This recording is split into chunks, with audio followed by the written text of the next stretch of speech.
Jesus Cristo metendo um armlock voador no diabo. Vê isso aí e me fala se é blasfêmia.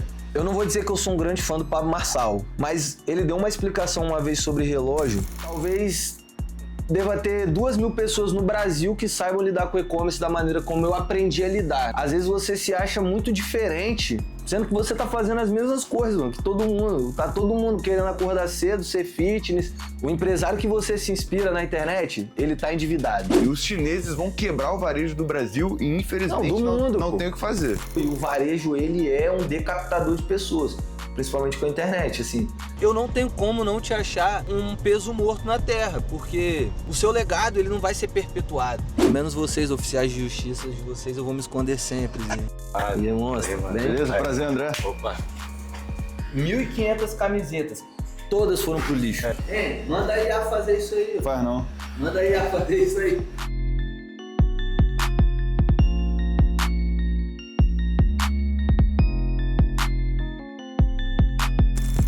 Fala galera, sejam muito bem-vindos a mais um vídeo do canal, mais um Musso Visita. Hoje eu tô aqui com um amigo e irmão, ex-cliente, que vai voltar a ser cliente em breve, do Flash CRM, na Maloc Store, loja dele de vestuário. E a ideia do vídeo de hoje é trazer um pouco mais para vocês da dinâmica do varejo, quem atua na prática com isso e também quem tem um pezinho no digital, com e-commerce, com alguns infoprodutos e que mostra também a realidade do empreendedor do outro lado. Gosto muito desse cara porque ele não é de conversinha, não é de papo, não é para tentar te vender nada, nem papo de coach, nem nada desse sentido. Ele mostra a realidade de quem quer crescer, veio de baixo no Brasil e quer ganhar bastante dinheiro, mostrando que é possível você ter essa ascensão social.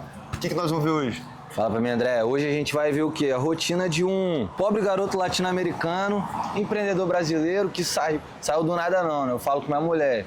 Quem saiu do zero é quem tinha comida na mesa. Eu saí do sub-zero e hoje tem algumas operaçõezinhas, alguns problemas, algumas dívidas, alguns patrimônios e muita dor de cabeça. E hoje vocês vão ver um pouquinho de como é que é essa rotina aqui. Dá um overview em geral, quais são os negócios que você tem hoje, o que você já mexeu? Não, mexer, rapaziada, já mexi com tudo, eu já tive lanchonete, eu já tive barbearia.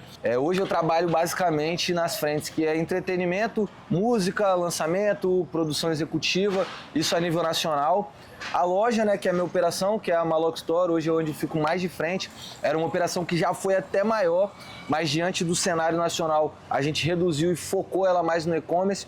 Hoje eu também tenho um estúdio de tatuagem lá em Vila Velha, se der tempo a gente dá uma passadinha lá.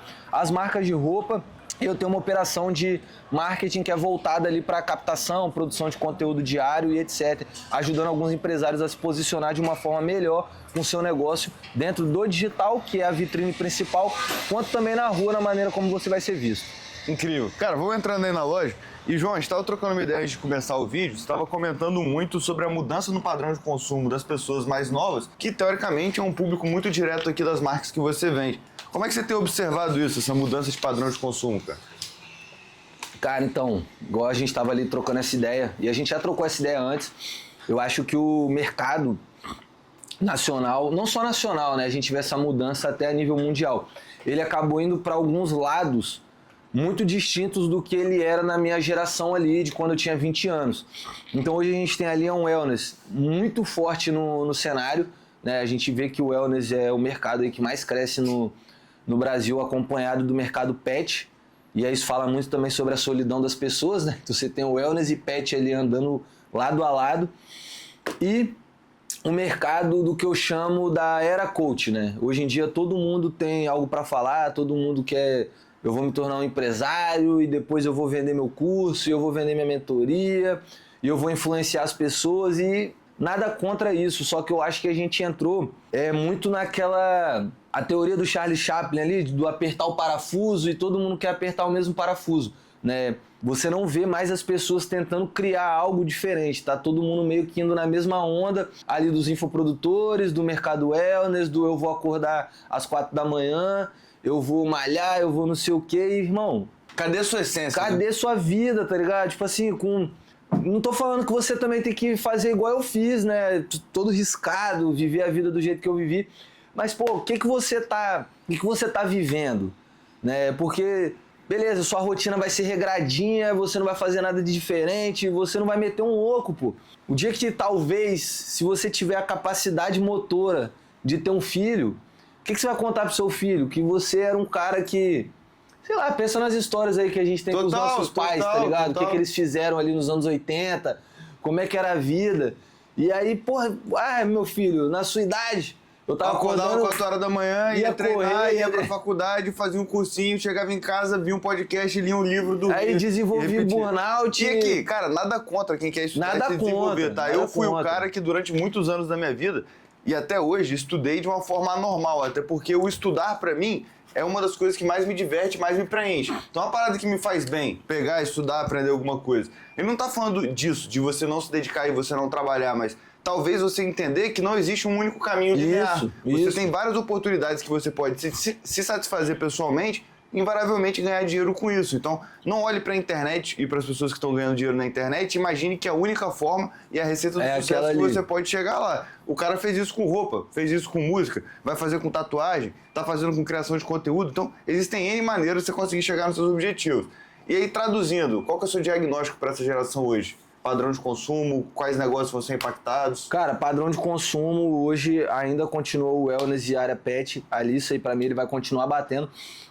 Só que quando se fala de vestuário na área wellness, ontem eu tava até lendo muito sobre isso, os caras são muito amador. Mesmo sendo gigantes, os caras são extremamente amadores.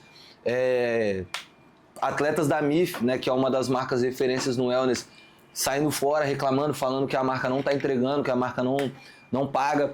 Você vê hoje que eu acho que assim, que a marca que você mais vai ver na rua ali, que é a Berserk, os caras são muito grandes, os caras são alavancadaço e fui ler comentário assim, a galera sentando o bambu na internet, pô, não entrega, comprei coisa na Black Friday, foi entregar em abril. Então os caras ainda não souberam lidar com logística, não souberam lidar com o e-commerce de uma forma mais robusta. E eu falo isso, eu tava conversando com um amigo meu essa semana agora, e eu virei pra ele e falei assim, cara, vou te falar, hoje eu falo com muita tranquilidade que talvez deva ter 2.000 pessoas no Brasil que saibam lidar com o e-commerce da maneira como eu aprendi a lidar nesses últimos 4 anos. Seja na parte de logística, seja na parte de sistema, seja na parte de estoque, porque diferente de quem às vezes tem muito capital que você vai sair, vai contratar alguém para poder fazer, eu vivi isso nos últimos 4, 5 anos, então eu aprendi a fazer tudo, eu aprendi a fazer a base, até mesmo ali na época da Turbo, se for olhar no grupo, eu sempre batendo com os caras, não, eu fiz essa alteração eu mesmo já no site, ajustei isso aqui, já linkei isso aqui, então eu aprendi a fazer a base toda, juntar os sistemas, lidar com a logística, lidar com o atendimento ao cliente, que é o maior problema de empresa, ao meu ver, né, atendimento ao cliente é um terror. Vocês vão falar muito melhor do que eu, porque é serviço, então é porrada o tempo inteiro, porque tem que entregar resultado, eu tenho que entregar roupa, então serviço mesmo assim dá problema. Mesmo assim dá problema. Ontem mesmo, a gente tava com uns 3 pepinos de devolução, às vezes o cliente não entende, às vezes você tem que explicar pro cliente que aquilo ali que ele fez é errado. A gente evita muito, às vezes a gente já faz a troca, e aí na área de serviço é pior ainda, porque o cara quer ver resultado. Se não entregou resultado, o cara vai falar pra caramba e vai jogar isso pra frente, vai falar com outros empresários. Então é muito complexo, mano. É você ter uma base e entender que, mano, o mercado, ele sempre vai pra algum lugar distinto. Tá todo mundo tentando adivinhar pra onde o mercado vai. Só que se você não tiver a sua essência da pessoa que você é e você só quiser trabalhar no efeito de manada, né? Porque assim, falei isso lá em cima, né? Às vezes você se acha muito diferente, sendo que você tá fazendo as mesmas coisas, mano, que todo mundo. Tá todo mundo querendo acordar cedo, ser fitness, e aí você não tá aprendendo, você não tá absorvendo, você não tá vivendo um problema real ali, né? Eu gosto muito da teoria dos problemas, né? Que todo mundo ganha dinheiro resolvendo um problema. Então, se você não está vivendo um problema ali no seu dia a dia, o que você vai resolver? Qual é a solução que você vai trazer para o mundo? Nada, pô. Tá só cuidando do seu corpo. Vamos viver um pouquinho, rapaziada. Vamos gerar valor para a sociedade. Gera valor, tá ligado? Gera legal. E, cara, pulando de pau para cavaco, falando mais da realidade de loja, assim. Quanto é que dá para faturar com uma loja dessa? Porque, pô, varejista eu sempre vejo o cara abrir, quebrar. Abrir, quebrar. Como é que você se manteve vivo no varejo e, porra, dá pra ganhar dinheiro com isso, cara? Ó, eu tô no varejo já há 6 anos, efetivamente, assim, no varejo, né, com operação. A minha operação de loja, ela já foi maior, ela já chegou a ser uma operação ali de faturamento de 350 mil mês. Hoje a gente tem uma operação mais enxuta, né, devido é muita coisa. O Brasil, longe de mim ser o cara que fala, porque empreender no Brasil é um desafio. Empreender é um desafio em qualquer lugar do mundo. Na verdade, o Brasil é até considerado um dos locais mais fáceis para se empreender no mundo.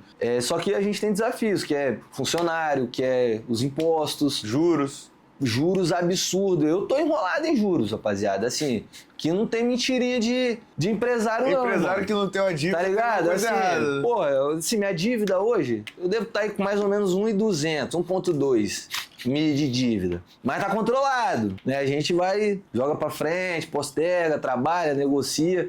E é pouco, mano. Eu tenho alguns empresários aí conhecidos, que os caras estão, 20 milhões, 30 milhões em dívida. E aí, mano, dívida faz parte do game. Acho que isso é até uma coisa muito boa de se falar sobre as mentiras da internet. Irmão, o empresário que você se inspira na internet, ele tá endividado. Polinário agora lá, bloqueio judicial, 29 milhões de reais em dívida bancária. Não tem o que fazer, irmão. Então, assim, setor de varejo é resiliência e entender uma coisa muito forte que eu levei muito tempo para entender sobre o setor de varejo. Setor de varejo, ele não te dá dinheiro, ele te dá volume para você girar e trabalhar em outras coisas. Dificilmente você vai ver alguém que é varejista grande só trabalhando dentro da área de varejo, porque o varejo ele te dá um volume de dinheiro muito grande, mas ele também te dá um volume de boleto absurdo. É boleto. Não, e o que eu falo sempre, que a galera às vezes não tem muita noção, quanto mais você cresce no varejo, menos dinheiro sobra todo mês. Porque se eu vendi 100 hoje, quero vender 200, eu tenho que comprar 2 vezes mais estoque. Eu ia chegar nesse ponto agora. Começa. Esse ponto que você colocou do estoque, eu vivi isso na prática. E era o que eu tava falando. Eu já tenho, essa operação, ela chegou já a faturar 300 mil, 250, 300 mil no mês. E aí, você não vê dinheiro. Eu não tava vendo dinheiro. Eu, tipo assim, vendia muito. Igual quando você vê, a gente, tipo, uma sala de estoque absurdo. Eu falei, não, vamos ter estoque, vamos vender, vamos botar volume. Só que aí virava uma coisa muito danosa, porque todo mês era aquela correria para fazer muito dinheiro da forma como desce, faturar. O lucro do varejo, quanto mais você vende, ele é mais espremido. Você vê supermercado, por exemplo, tem margem de lucro de 3%, de 3,5%. E aí, no ano passado, né, quando eu parei para fazer conta, cara, como é que é? O que eu tenho que fazer? Hoje, essa operação aqui, ela é uma operação que tem um custo fixo muito barato. O meu custo fixo aqui hoje nessa operação, ele gira na faixa de 12 a 15 mil reais, dependendo do mês. Muito baixo mesmo. Então é um custo fixo que eu consigo com aluguel, alcançar. Com tudo? Com aluguel, funcionário, tudo, né? 2 funcionários, aluguel. Então é uma operação que eu consegui ficar muito barata. Aí a matemática que a gente faz de padaria é o quê? Metade do que eu vendo é boleto. Então a meta aqui dessa loja mínima no mês é vender 100 mil. Então beleza, 100 mil, 15% eu tenho de custo fixo, né? Que são os 15 mil reais. Mais 50 de boleto. Mais 50 mil de boleto. Então a gente está falando ali, hoje com uma operação menor, de um lucro líquido ele que vai girar entre 25% a 35% dependendo do produto. Tá ótimo. E aí foi aí que quando eu fiz a conta, que eu pareci, cara, peraí, mano. Eu tô me matando de vender para faturar 300 para lucrar, sei lá, 7, 8, 10, 12%. Sendo que se eu ajustar, reduzir, foco no digital, que hoje não tem... Se você é varejo e não tá no digital, você vai falir, você vai quebrar. Principalmente dependendo do seu ramo, porque você vai ter Shopee, eu ainda não tenho uma competição muito grande. Esse ponto da Shopee é uma coisa que as pessoas talvez não olhem com o nível de profundidade e seriedade que é necessário. A não ser no interior do interior do interior. Isso aí. Que a logística vai ser uma desgraça.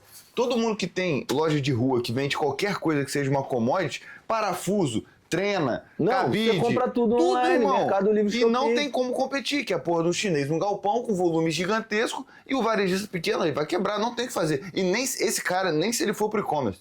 Não, ele nunca vai ter preço. Conseguir ter preço. Ele nunca vai ter preço. Não vai ter preço. Eu fiz um... Então, ó o corte aí. Os chineses vão quebrar o varejo do Brasil e infelizmente não tem o que fazer. Brand, você vai ter que ter brand, você tem que ter marca, você tem que ter marca própria, você tem que ter produto. Eu tava atendendo um cliente na semana passada, de captação, um cara que mexe com coisa de pesca. E aí o cara ele tem um produto próprio, que é uma massinha lá de pesca. Eu falei assim, irmão, você não sabe o que você tem na sua mão, velho, porque quem tem produto próprio é rei. Você consegue produzir isso aí? Não, eu consigo produzir de tonelada. Eu falei, então, vambora. Então começa a vender. Vamos vender isso aqui, porque você vai ficar rico. E aí hoje o estoque é esse daqui, mano. Hoje, muito menor. Muito menor, muito mais compacto. Ainda tem um estoque relevante, principalmente de tênis aqui, né? eu tenho de estoque hoje de preço de custo mais ou menos 350 mil. Então, pô, eu tenho um... De custo. De custo. De venda vai para mais de 700. É, vai para mais de 700. Então, assim, eu tenho um estoque relevante quando eu falo no tamanho da minha operação, que é uma operação Você tem uns 6 meses de estoque. Isso aí, tranquilamente. E ele sempre vai se repondo. Então, a meta nossa é sempre estar vendendo 100 mil no mês ali, aqui, né, na loja e no site. Que é esse bloco clube é sua? É minha. Que porra é essa? Porque eu tinha visto a Maloca ali e tinha visto o True. Que eu sei bloco, que são marcas suas. Isso aqui é o quê? Essas aqui são as cores que menos vende. As que mais vendem acabou, é óbvio, que é branco, marrom e preto. É o que a gente mais vende. Que é o que eu tava falando sobre brand. Hoje, essa marca aqui, isso aqui é um tecido premium, né? Comfort Jet 180, ela tem cheiro. Eu vendo essas camisetas hoje na internet e na loja 3 por 199. Então isso aqui foi a maneira que eu... Opa, como é que eu vou fazer para competir com Mercado Livre, com Shopee? É claro que eu nunca vou bater o preço dos caras lá. Então o que eu comecei a fazer? Construir uma marca, trazer uma qualidade que lá também não vai ter, né? Dentro da Shopee, do Mercado Livre. Nada que você comprar lá vai ter a mesma qualidade do meu produto. E aí foi aí que eu bolei. Eu bati preço. A gente hoje deve ir lá na fábrica, lá vocês vão conhecer. Falei, cara, eu preciso de um produto que vai vender toda hora. E isso aqui tá sendo meu best-seller esse ano. Camisa básica. Eu não tô conseguindo atender a demanda hoje disso aqui. Eu não consigo atender a demanda. Isso aqui é porque são as cores que não saem. Que vendem menos, elas vendem pouco. Porque como eu faço um combo de 3 por 199 e você pode escolher o tamanho e a cor, elas ali acabam saindo junto, que aí o cara compra 2 pretas, uma bege, entendi. 2 pretas, uma azul. Só que eu não tô conseguindo atender a demanda. Em janeiro eu fabriquei 500 camisetas, tipo assim, eu vendi 400 e em 2 meses tive que pausar anúncio, tive que parar tudo. Aí agora a gente tá vindo com o dobro de camiseta preta. E essa é bloco clube? Bloco clube. Aqui é o bonezinho que eu até tô usando. A gente lançou o bonezinho Hunter, entra na era Wellness, né? Que é esse bonezinho aqui pra corrida, pra você usar no dia a dia. Tá na moda. Então, galera tá usando. O pessoal tá usando. A gente tem uma marca que vende ele aqui na loja, que é a Akiva, aqui do Espírito Santo, do Zé, o cara é brabo. Só que são 199. Eu falei, cara, vou produzir o meu pra quem, né, não vai conseguir dar 199, e a gente tem um capzinho aqui de 119, e aí sempre joga ali, dá um desconto, o cara compra uma quantidade maior. E aí tem a True também, que é a marca sua. Tem a True, que é a marca minha. Isso aqui são só os tamanhos pequenos, então basicamente acabou. Isso aqui é ponta de estoque. A gente voltou, reativou essa operação no final do ano, no meio de muita coisa conturbada na minha vida. E eu me surpreendi, porque eu não fiz nada. Eu não fiz marketing, não fiz nada. Eu postei duas fotos no Instagram, um vídeo, e a gente vendeu em dezembro de True.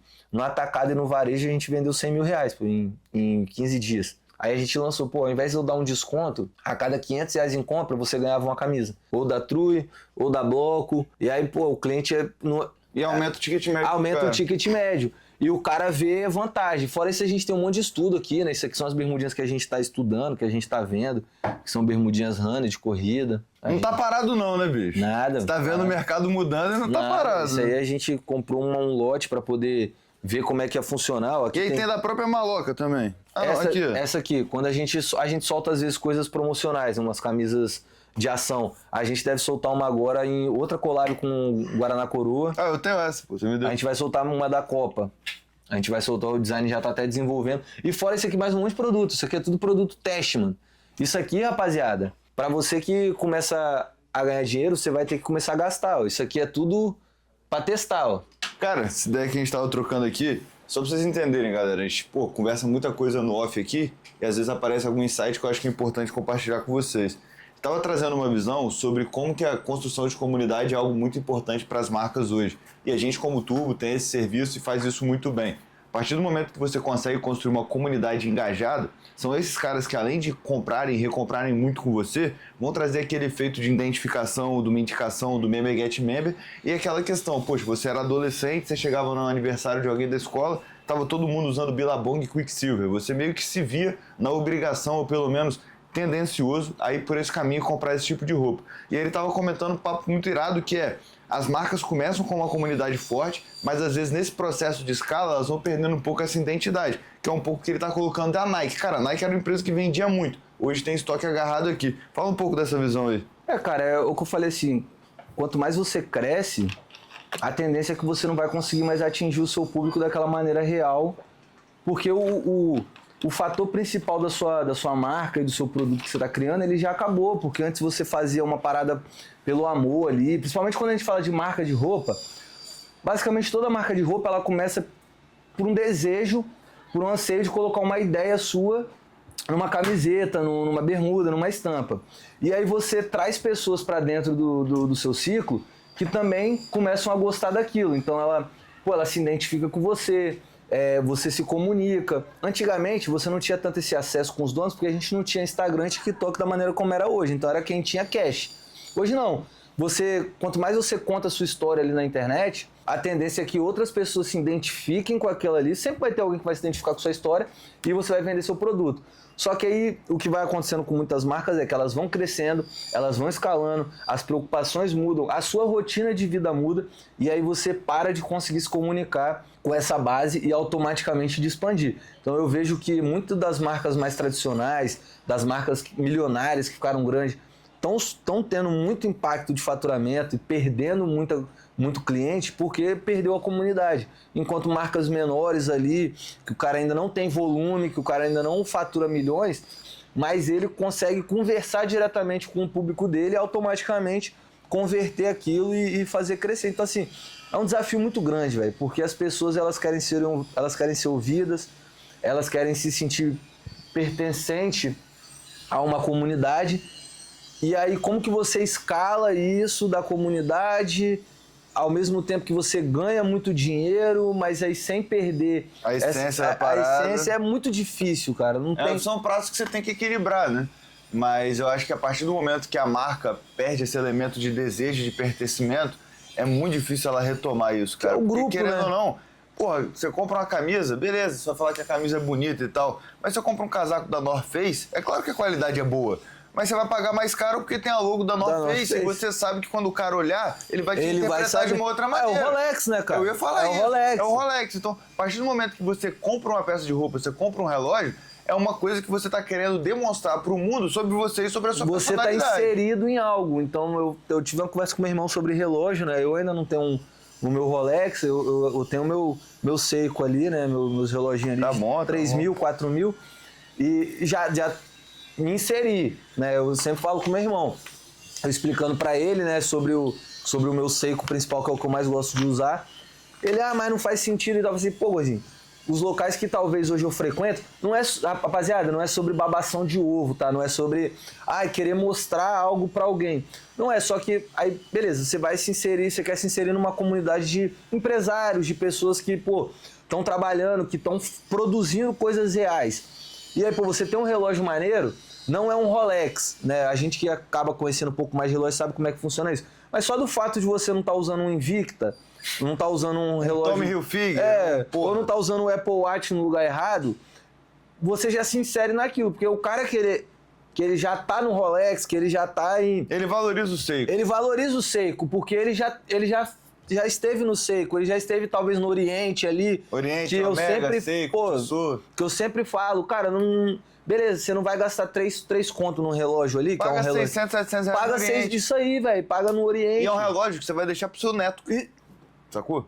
Pô, tem aquele, que imita o Submarine ali do Oriente ali. Sim, Pô, é muito brabo, é um relógio que eu tô querendo comprar. Até falei, mas você já tem um de 3, 4 mil, só que, cara, é uma base. E aí o cara que ele já tá no relógio de 60 mil, de 80 mil, ele já vai te olhar diferente. Pô, ele não chegou, aquele moleque não chegou no relógio de 60. Mas ele já tem uma visão diferente. Ele já entende relógio. Ele já entende. Sim. E aí, a comunidade do relógio é muito doida, né? Muito. É difícil explicar pra quem ainda não entrou. A gente tem que dar valor ao que pessoas falam. Eu não vou dizer que eu sou um grande fã do Pablo Marçal, né? Até por algumas questões minhas. Eu não sou o maior fã do Pablo Marçal. Mas ele deu uma explicação uma vez sobre relógio que mexeu muito comigo. Que ele falou sobre o fato do relógio estar aqui no seu braço, ele é o seu primeiro contato, é a sua primeira energia quando você está falando com alguém. E eu levei muito aquilo a sério, tipo, cara, o relógio, você tem troca de energia, você está conversando com uma pessoa, com um empresário, e ele também está usando um relógio maneiro, e vocês estão ali, vocês estão conversando, vocês estão se falando. Ele botou isso na cabeça dele, que ele consegue, né, roubar o conhecimento da pessoa pelo relógio. Tipo, tô conversando, ele tá carregando isso aqui no braço dele, é igual a gente olhar o Apple Watch. O Apple Watch olha a sua pressão, olha tudo. Então, pô, eu sou um cara que acredito muito nesse tipo de pensamento. E aí aquilo abriu um pouco meus olhos, e aí eu tenho o meu relógio de entrada, que é o meu Seiko. Sempre tento influenciar pessoas com essa questão de, pô, compra um relógio maneiro, cara, compra um Casio, tá ligado? Compra um relógio. Compra um relógio. Tenha um relógio bacana, e aí você começa a entrar naquela onda de presentear com relógios, né? Inclusive, aquele animal tá usando um relógio meu, da Náutica, né? Que ele pediu. Já um relógio que eu não uso mais tanto, porque a minha fase com aquele relógio já acabou. E aí, é isso, uma hora eu vou chegar no meu Rolex ali. É isso, pô. E nos outros ali, eu tenho uma meta. Minha próxima meta é um... Ai... Omega, TAG, TAG. A minha próxima meta é o TAG, que ali a gente tá falando de 13 mil, 15 mil. Dá pra achar mais barato usado. Aí você vai escalando, você vai construindo, é um patrimônio. É patrimônio, valoriza. Pô, você consegue vender em qualquer lugar do mundo, entendeu? É líquido. Eu acredito muito que o Seiko, que o TAG, que o Rolex vai passar 100 anos e eles vão continuar sendo bons relógios, boas máquinas, né, que é o principal. E aí é muito sobre isso. Comunidade, pertencimento não é sobre você forçar se inserir dentro de uma comunidade, mas aquela comunidade ela te puxar e você entrar nela de forma natural, né? Que é a pessoa camaleão, né? A pessoa consegue se comunicar, consegue falar, consegue se apresentar. O narcisismo fálico. Tenho gostado muito isso nas minhas aulas. Tô ligado, o que é isso? Eu faço direito, né, rapaziada? E aí eu tenho uma psicologia jurídica. E aí o meu professor, né, o cara Felipe, o cara é absurdo, mano. E aí a gente tá estudando sobre os transtornos, né, que todo mundo tem no mínimo 4 transtornos, etc.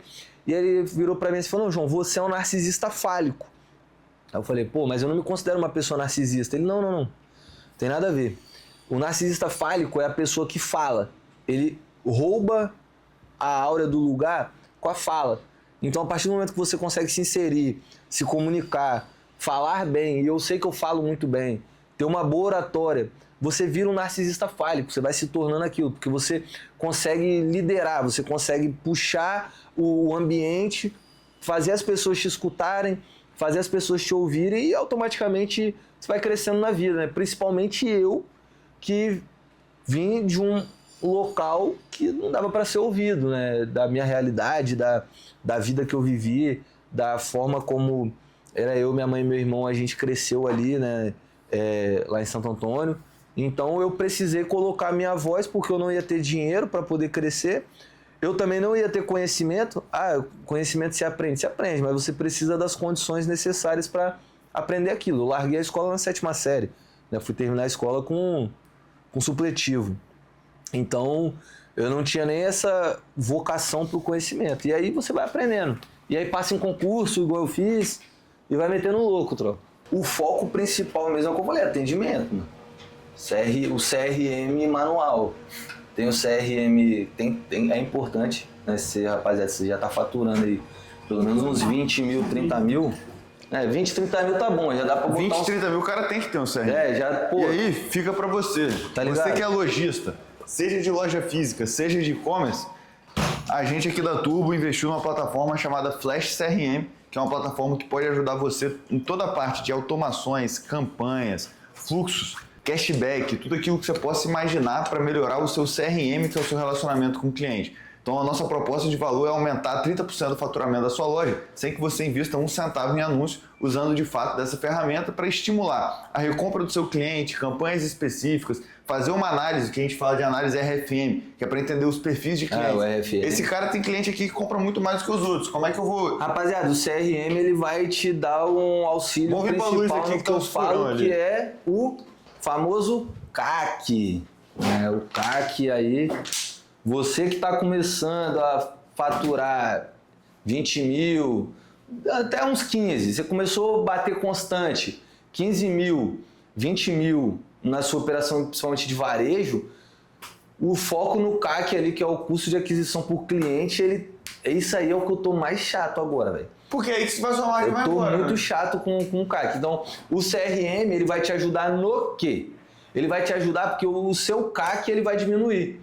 Ah, mas como que ele vai diminuir? Porque se você tem o CRM, e é claro, você está fazendo tudo direitinho, cadastrando os clientes, etc., telefone, aniversário, e-mail. O cara comprou uma vez com você cadastrou, subiu aquilo ali na plataforma.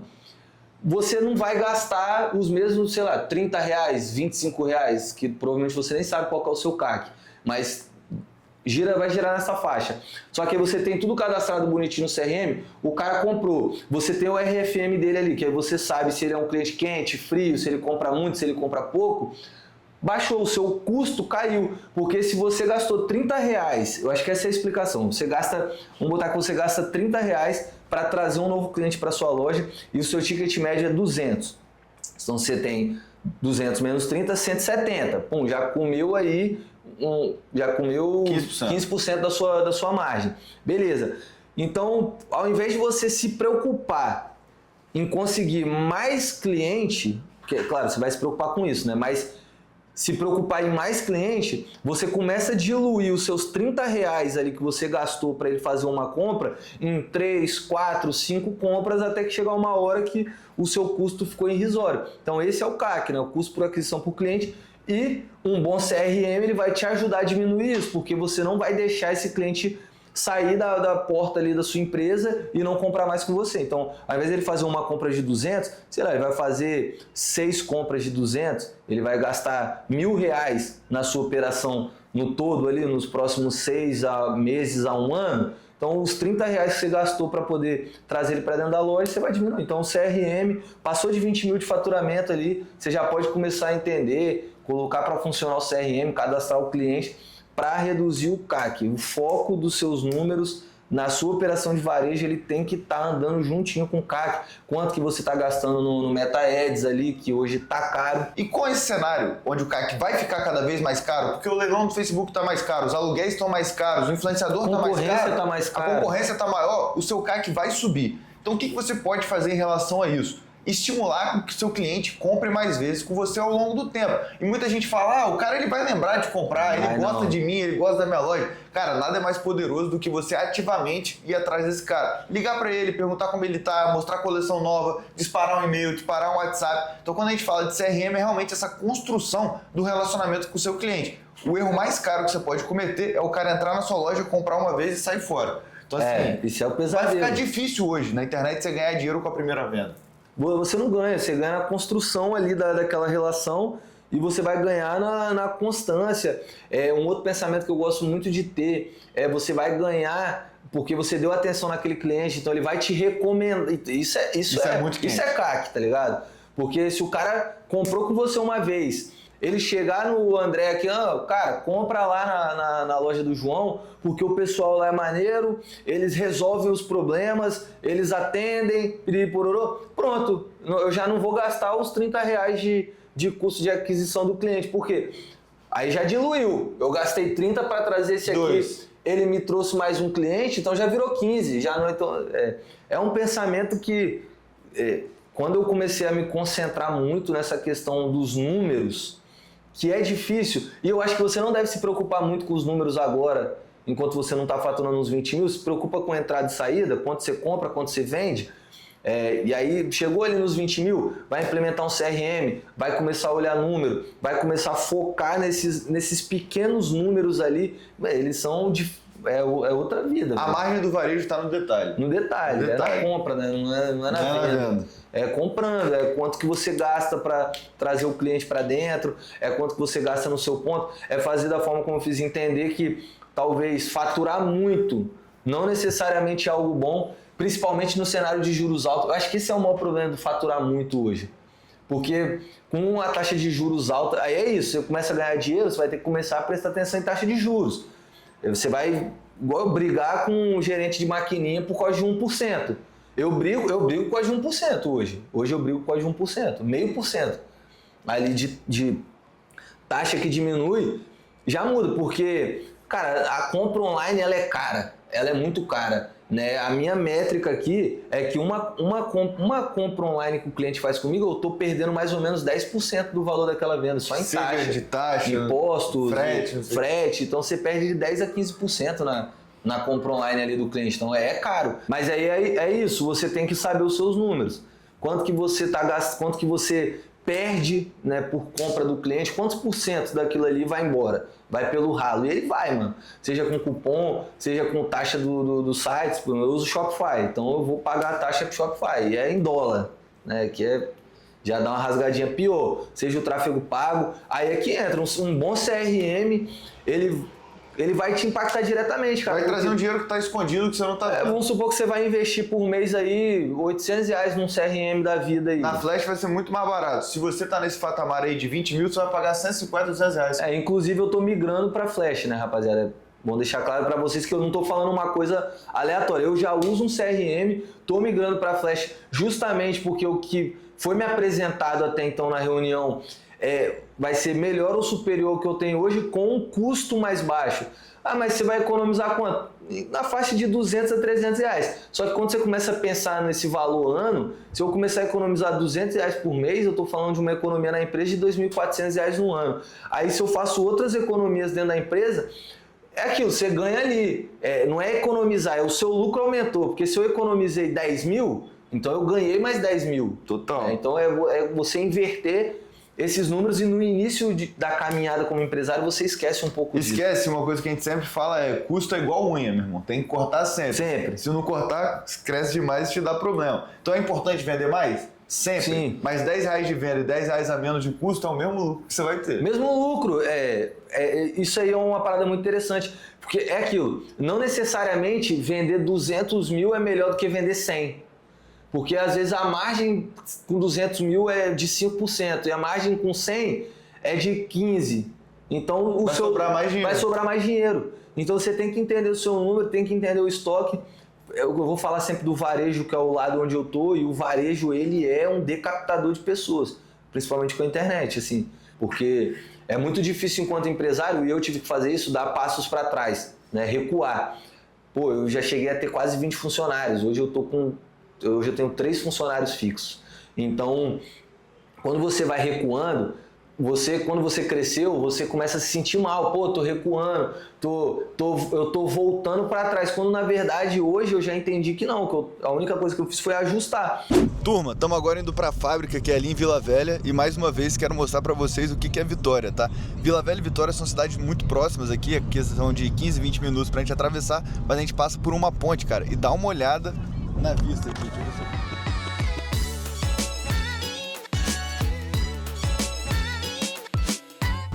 É Vitorinha Vic City, então a gente fica falando aí nos episódios de mercado imobiliário, eu até gravo mais um amanhã, que o metro quadrado tá caro, que tá difícil, mas é isso aí, é difícil competir, né? Como é que compete com isso? Pai, isso aqui é o melhor dos mundos, é metrópole com lazer, com educação, com uma segurança relativamente boa. Se a gente falar de capitais, hoje no Brasil não tem lugar nenhum que bate Vitória, Vila Velha aqui. Não pode procurar, pode rodar. Quem vem... Ah, mas eu fui para Florianópolis. Quem vem para cá, assim, de 10, 9 vai começar a procurar, vai abrir o OLX na hora e começar a procurar lugar para comprar. E cara, isso acontece e a gente vê na prática, assim. Eu já falei isso algumas vezes com vocês.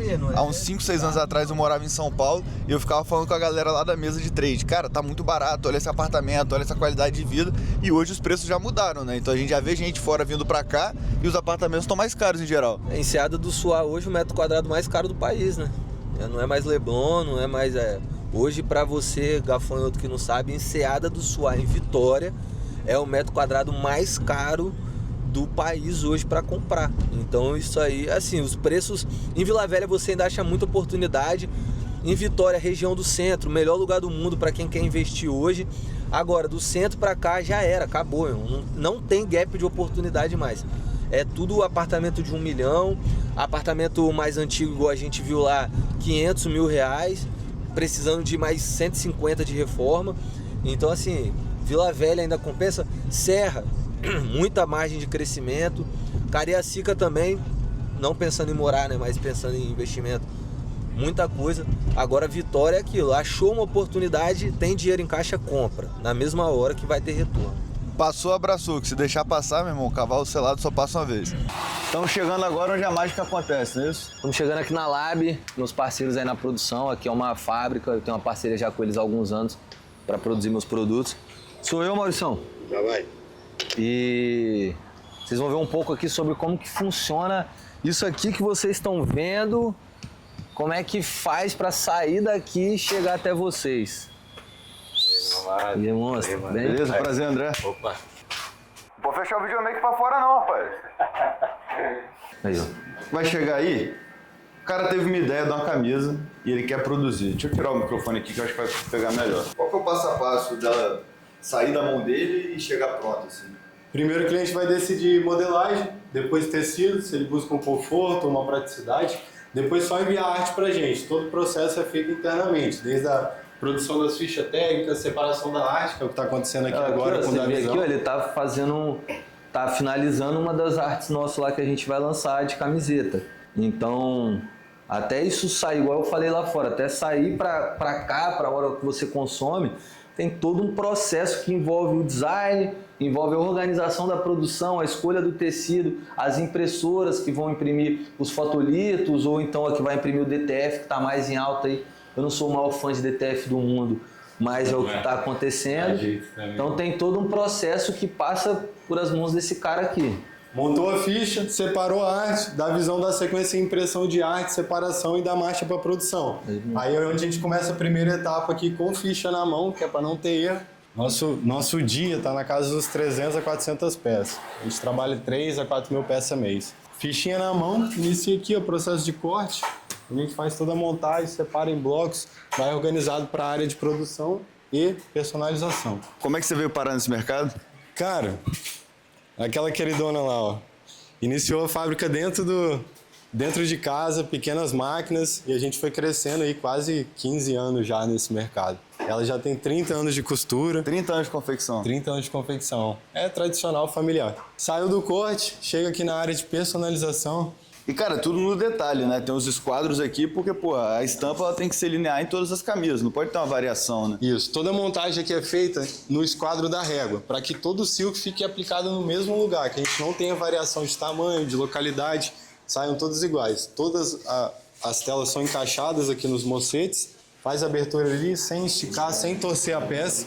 Isso é uma regata. Isso. E aqui ele está fazendo a preparação das telas para iniciar o processo de personalização. Isso é estampa? Isso é silk screen. Silk screen. Isso. É onde vai sair a... E, cara, sabe o que eu acho muito louco?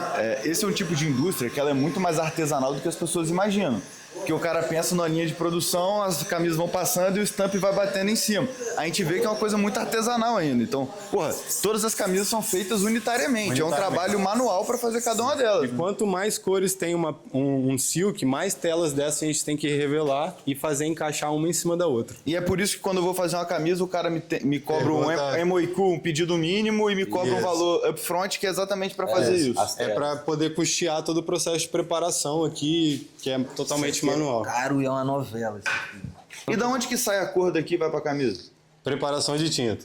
É onde nosso amigo Jean aqui, responsável pela estamparia, ele faz todo o processo de tinta manualmente, pigmentando até chegar na tonalidade que a gente acompanha aqui pelo visualizador. Tá? E aí pega o resto da cor mesmo, igual se estivesse na Adobe. Vai testando, vai verificando, até chegar no real. Por isso que aquilo ali que vocês estão vendo, aquelas montagens, aí também vai depender de cada cliente do quanto ele está disposto a gastar. Aí, por exemplo, aqui a gente, das minhas, a gente sempre faz o protótipo, né? A gente faz a piloto ali, que a gente olha. Essa aqui já tem, inclusive, já foi para fotografia. E aí a gente faz sempre uma e vê, pô, a cor não ficou boa, isso aqui não ficou bom. Aí, às vezes, emana tempo. É muito manual. O trabalho da camiseta, por isso que a roupa, às vezes, ela é cara. Porque você tem o tecido, que já é algo que está muito caro, então você vai ter tecido de baixa qualidade, de qualidade boa, que as minhas que eu uso é sempre com qualidade boa, que é a Menegote. E aí você vai ter, imagina isso aqui, cara, mão de obra hoje, você lá com mais 100 colaboradores, sabe, é caro. Imagina pessoas para poder fazer coisas à mão, coisas que exigem atenção, coisas que exigem esse manual ali de fazer acontecer. Então, assim, é muito absurdo esse trabalho. É o que eu trouxe pra ele, assim, acho que quem às vezes vê de casa, imagina que a linha de produção de camisa é uma fábrica que tem uma máquina que vai passando as camisas e o stamp vem vindo. É um trabalho muito mais manual do que até eu mesmo achava que fosse, cara. Muito. Maurício, para entregar 1000 peças pra mim uma novela, 5.000 peças eu mato ele, pô. Me pede 10 pilotos antes. Maurício, Tem cliente que é enjoado, né? Me perde 10 pilotos antes, quer ver tudo antes na mão. Pô, velho, porque, mano, não sou eu que sou o cliente enjoado, mano. Ele sabe, velho, ainda mais eu que tô no corre de vender no atacado. Cara, e tem que fazer porque, tipo assim, aí eu tento vender no atacado. Aí vamos supor que eu consiga chegar num nível abençoado de vender por coleção, sei lá, 5.000 peças no atacado. Você já viu acontecer. Mega produção que passa batido, não fez piloto, ninguém viu. 1.500 camisetas. Todas foram pro lixo. Se errar um acento, Já uma era, vírgula. pô. Já era. Aí você não faz uma piloto. Você economiza nesse tempo e nesse processo. Que não é nem o dinheiro, é o tempo que você gasta, que você perde dinheiro no tempo para fazer uma piloto. Não é no que você paga. Só que aí, irmão, tu vai lá e roda... Pô, tô falando 500, se você rodar 50 peças errado, já é um fumo gigante, pô. Grande. Você já tá falando de tomar 3, 4 mil de prejuízo ali brincando. Então não tem condição de você não fazer uma peça piloto. Tanto para mim, enquanto que vou pagar por essa produção, até mesmo pelo dono da fábrica. Porque mesmo que ele esteja certo, tipo assim, ele tá certo, o erro foi da empresa. Irmão, Às vezes o cliente mandou a arte. E a gente vai seguir, saiu exatamente igual a arte. Mas a arte estava errada. A arte estava errada. O cliente vai jogar a culpa pra cima da produção. aí vira briga na justiça, aí vira mal falado, aí vira uma confusão sem precedente. Então, assim, é uma proteção que pô, você tem que ter, porque senão vira um caos. E eu já vi acontecer esse caos, né? Já vi de perto. Aí, agora é a tinta. Pô, parece massa corrida essa tinta. Aí vai entrar essa questão do... Rapaz, mas é isso tudo de tinta pra aquela frasezinha ali? Não, é porque aí ele sai fazendo Várias. vários. O cara já tem a senha já, que isso aqui ó, é tudo guiado. Eles preparam tudo pra encaixar a tela ali do jeito que tem que entrar. Caralho, que loucura. Ó. E se passar a mão ali agora, ela tá molhada. fresca ainda. Aí é onde ele vem com o Aí processo de vai pra secagem. soprador, pra secar. É tudo manual. Caralho, que loucura, mano. E aí, mano, eu acho que o pior é o processo repetitivo. Você tá falando de uma parada, velho, que às vezes o cara vai fazer 4.000 peças disso aqui, irmão. Imagina Vai você rodar ficar a mesa 4.000 peças. 8.000 vezes. Bum, bum, bum. E às vezes, tipo, é uma cor, vamos supor que essa cor que precisa 3 mãos, é 3 vezes. Você rodando.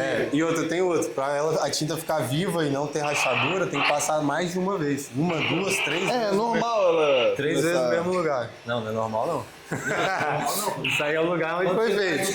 Certo? Manda a IA fazer isso aí. Faz não. Manda a IA fazer isso aí.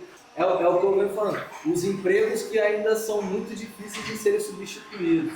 Você tava falando aí qual que é a história dessa camisa? Bom, essa daqui é a camisa que vocês vão... É polêmica, alguns vão gostar de onde é. Ele tá batendo a tinta lá agora para poder silcar aqui as peças. Esse daqui é um dos testes dela, né? Ó, Jesus Sking, Armor of God e, né, Jesus Cristo metendo o armlock voador no diabo. Ele vai até bater agora. Ultimamente eu tô com uma mania de orar mais, então às vezes eu tô perturbado, eu começo a lançar um Pai Nosso ali do nada. De cantinho, Pai Nosso tá no céu. Aí eu entrei numa onda do tipo, como que seria a representação de Jesus Cristo na minha vida? O que seria isso? E pode ir filmando aí pra ele poder ver. Eu vou falando aí, ó, você filma ele pegando aí, que é bonito pra caramba de ver isso aí. Como que seria Jesus Cristo na minha vida? E eu, por ser praticante de jiu-jitsu, sempre lutei karatê também, já kickbox, muay thai. Eu falei, cara, eu acho que a minha batalha entre o bem e o mal seria Jesus aplicando um golpe de jiu-jitsu clássico, né, que é o armlock voador, no diabo, mano. E eu entrei nessa onda, tipo assim, Jesus vencendo o diabo na base da porrada. E não a imagem, mas assim, o bem versus o mal, tá ligado? O bem versus o mal ganhando ali numa luta contra o diabo. Tanto que você vê assim, o diabo tá grande, o Jesus tá até menor, é como se fosse essa representação mesmo do herói. E aí foi o jeito que eu encontrei para representar, só que ao invés de deixar os sonhos morrerem no ralo, como a gente faz sempre, eu meti o louco, fui ali, meu amigo Cláudio me ajudou a desenvolver a estampa, e eu falei, vou fazer a camisa e vou vender. Então eu tenho Jesus metendo a porrada no diabo, Jesus Sking, aí a gente mete um americano para vender mais, né? Armor of God. Armor of God. E na frente da camiseta, o Never Give Up, que eu gostei pra caramba, tipo, achei que casou muito bem. Eu vou produzir mais coisas nesse sentido, que é o Nunca Desista. Então acho que entrou muito nessa sobre sonhos e sobre o bem versus o mal. Never Give Up, a minha questão da minha devoção a Jesus, eu não sou um cara de igreja, mas sou um cara religioso, e a minha representação do esporte, a maneira como eu enxergo. Dentinho tava ali falando agora que eu sou um cara brigão, na pelada. Eu não sou um cara violento, mas eu sou um cara que briga pelas coisas. Então, essa é a minha... Eu sou um cara violento, eu sou um cara que briga, né? É, representação. Jesus metendo a porrada no diabo. Meu irmão que é da igreja, eu liguei pra ele, mandei pra ele, liguei pra ele, irmão, vê isso aí, me fala se é blasfêmia. Tô pecando? Aí ele avaliou. Ele falou, não, assim, eu acredito que não esteja. Eu falei, então top, então vamos embora, vamos produzir. E não é só sobre ganhar dinheiro, que é o que eu tenho mudado na minha vida, eu não falei isso. Eu tive essa conversa com meu irmão. Hoje eu estou muito focado em propósito. Então eu junto o útil ao agradável, uma mensagem da forma como eu acredito e aquilo que a gente conversou lá na loja, que talvez o empreendedor, o mercado, você começa a conseguir ganhar mais dinheiro e vender mais quando você começa a criar uma comunidade. Provavelmente vão ter pessoas que vão se identificar com a mensagem que eu estou querendo passar. Algumas não, outras sim, e vão se identificar, pô, show, eu também consigo enxergar Jesus como um cara fortão e que desce a porrada no mal. E aí, basicamente, essa que é a ideia. Não deixe seus sonhos cair pelo ralo do banheiro. Animal. Como é que você faz para poder suprir essa deficiência que eu tenho hoje? Aí é o que eu falo, igual eu tava falando com ele ali. Ah, tô comprando mais tecido. Aí eu trago tecido meu, às vezes ele precisa de tecido meu que socorre ele vai usar. Pô, cliente, tiver que indicar, eu vou sempre indicar para cá. Então, enquanto eu ainda não tenho uma produção que eu sei que ela é muito boa financeiramente, isso para qualquer coisa que eu faço no local, irmão, sua obrigação é tentar suprir e ajudar o cara que tá na parceria com você de outras formas, tá ligado? Chega ali, pô, eu tô com tecido aqui, tá precisando? Ah, tô com um cliente aqui para atender, toma aqui, joga, pega, faz. E aí você meio que não vai... necessariamente sua moeda de troca pode ser o dinheiro. Isso você pode aí. estar de conexão, influência, várias coisas para... Esse setor é bem privado, é bem pequeno. Então, se você se queima num lugar, você conseguir produzir em outro, é difícil. Exatamente. Então, é melhor manter esse ecossistema sustentável, um ajuda o outro, vai se ajudando a crescer, do que querer brigar só por preço. É.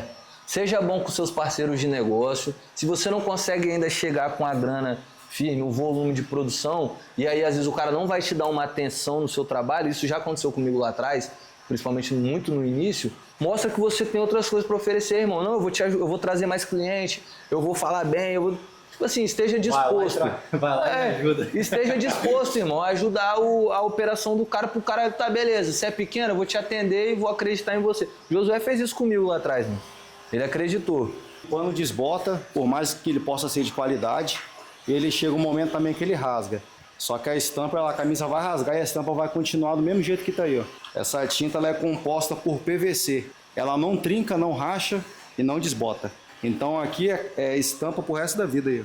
Aí eu até falei isso que eu falei, cara, o algodão pode ter a melhor qualidade do mundo, irmão. A camisa pode... Você pode ser o algodão lá do Egito misturado com seda. Irmão, uma hora... Natural. É fibra natural, cara. É uma fibra que foi feita para decompor, é natural. Então não é que ela vai a degradar. camisa não tem qualidade, o produto não tem qualidade. Irmão, você vai lavar, você vai secar, você vai botar naquelas máquinas de tambor antiga que vai retorcer a camisa toda, ela vai estragar. Mas uma estampa de qualidade, agora ele falou, uma estampa de qualidade, ela vai durar para sempre. É assim que ela vai chegar para você na estampa. É claro que isso aqui é a parte de trás da camisa e aquilo ali é a parte da frente.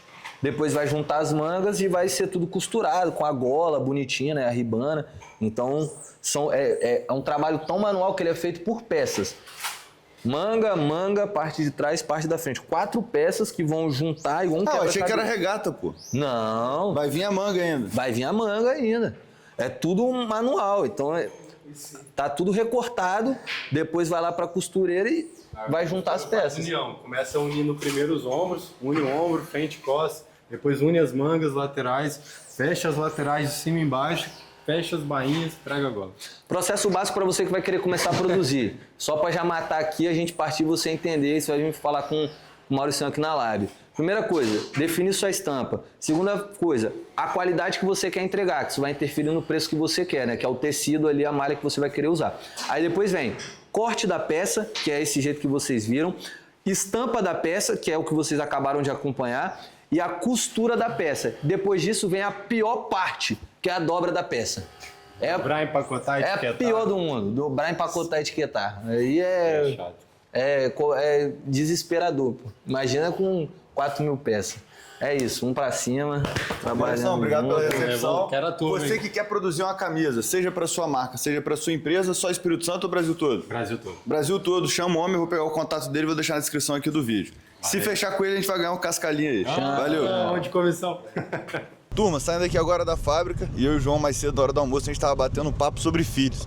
Queria que você falasse, cara, primeiro, o quão importante foi pra você ter juntado cedo, já ter 3 filhos com 30 anos, e qual que é a sua opinião geral sobre esse assunto hoje em dia?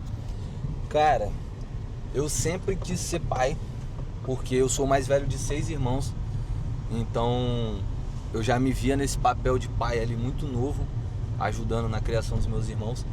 E quando eu juntei com minha mulher, graças a Deus a gente sempre teve a mesma cabeça com relação a filhos. E eu tenho uma opinião que ela é um pouco polêmica. Minha mulher fala que eu tenho que evitar falar, mas é complicado porque faz parte de mim e é basicamente assim: se você não tem filhos ou não pretende ter filhos, tipo, você já botou na sua cabeça assim, cara, eu não quero ter filho, eu não tenho como não te achar um peso morto na terra, porque o seu legado ele não vai ser perpetuado. A gente, enquanto ser humano, e eu não estou falando sobre sexo, não estou falando sobre orientação sexual, mas a gente, enquanto ser humano, a gente foi criado e feito para poder moldar uma cabecinha e colocar ela no mundo, à sua maneira, no seu pensamento. E a partir do momento que você, por livre e espontânea vontade, escolhe assim, não, eu não quero ter filho, eu não quero criar uma pessoa, a sua vida vai ser vazia, você vai acabar com o legado da sua família, seu sobrenome vai morrer muito cedo. Então assim, rapaziada, a natalidade é um problema mundial. Pouca gente ainda não percebeu isso, mas a natalidade é um problema mundial.